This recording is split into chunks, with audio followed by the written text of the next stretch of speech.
87ನೇ ಕನ್ನಡ ಸಾಹಿತ್ಯ ಸಮ್ಮೇಳನದ ಅಂಗವಾಗಿ ನಾವು ನಮ್ಮ ಕರ್ನಾಟಕ ರಾಜ್ಯದ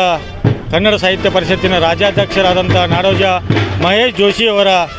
ಒಂದು ಅಧ್ಯಕ್ಷತೆಯಲ್ಲಿ ನಾವು ನಿನ್ನೆ ಶಿರ್ಸಿ ಸಿದ್ದಾಪುರ ಭುವನೇಶ್ವರದಲ್ಲಿ ಭುವನೇಶ್ವರಿ ತಾಯಿಯ ಒಂದು ಪಾದ ಪೂಜೆಯನ್ನು ಮಾಡಿ ಅಲ್ಲಿಂದ ರಥದ ಒಂದು ಚಾಲನೆಯನ್ನು ಕೊಡುವ ಮುಖಾಂತರ ನಮ್ಮ ನಾಡಿನ ಮಂತ್ರಿಗಳಾದಂಥ ನಮ್ಮ ಮೀನುಗಾರಿಕೆ ಸಚಿವರಾದಂಥ ಮಂಕಳ ವೈದ್ಯ ಸಾಹೇಬರು ಇದ್ದರು ಮತ್ತು ದೇವಾನಂದ ನಾಯ್ಕ ಸಾಹೇಬರು ಕೂಡ ಶಾಸಕರು ಇದ್ದರು. ಇವರೆಲ್ಲರ ನೇತೃತ್ವದಲ್ಲಿ ಅತಿ ವಿಜೃಂಭಣೆಯಿಂದ ನಿನ್ನೆ ನಾವು ಈ ರಥಕ್ಕೆ ಚಾಲನೆ ಕೊಟ್ಟು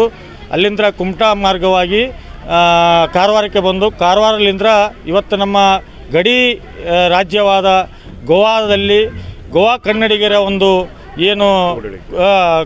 ಕನ್ನಡಿಗರ ಒಂದು ಕೂಡುವ ಒಂದು ಜನಸ್ತೋಮವನ್ನು ನೋಡಿ ಮಾಡುವ ಮುಖಾಂತರ ಎಲ್ಲರೂ ಸೇರಿ ನಾವು ಕನ್ನಡಿಗರು ತಾಯಿ ಭುವನೇಶ್ವರಿಯನ್ನು ಸ್ವಾಗತ ಮಾಡುವ ಮೂಲಕ ನಾವು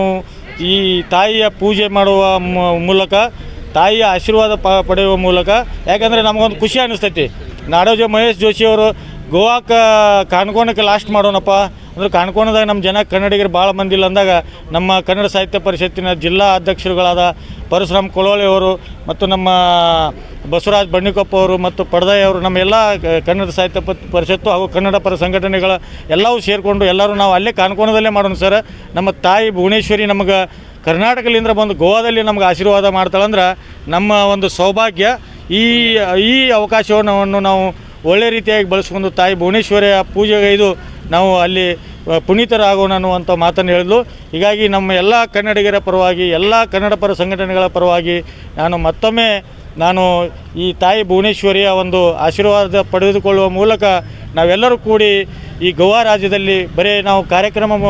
ಅಷ್ಟೇ ಅಲ್ಲ, ಬರೀ ಸಾಹಿತಿಗಳ ಅಷ್ಟೇ ಅಲ್ಲ,